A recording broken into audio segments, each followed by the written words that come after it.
War songs and poems might urge husbands to leave their loving wives and sprightly youths attend, leave their sweethearts and risk their lives, their country to defend. But when men responded to the call of duty, it was their wives who were left behind to keep the farms and shops operating.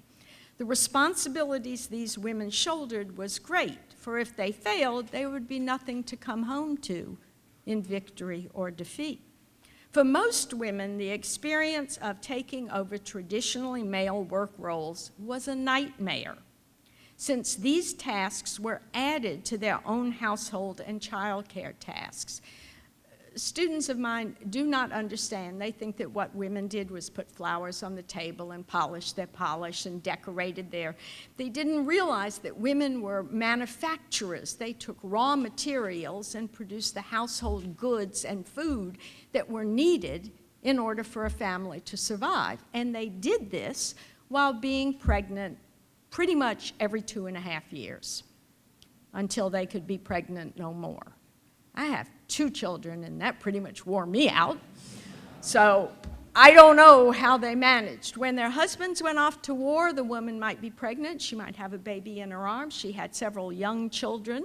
She had to keep the household operating, and now she also had to run the farm.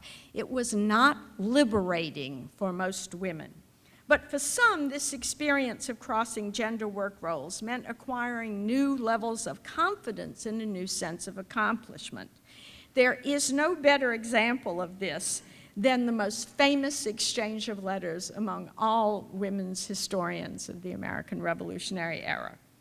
A Massachusetts loyalist goes off to England and he leaves his wife behind, as many of them did, because they thought if the wife was there occupying the farm or home, it wouldn't be confiscated. So he goes off and he writes these long, detailed letters to her. I always think that they began with walk out the door, go to the field, but he writes these elaborate things on what to do with the crop. My farm, do this for my farm, do this for my farm. And so for the first 6 months, she writes him reassuring letters. Your farm is doing fine. Don't worry, dear. Everything's okay. In the second 6 months, she writes to him, our farm is doing really well. Don't worry about a thing.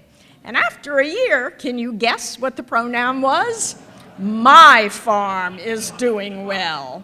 More than pronouns had changed.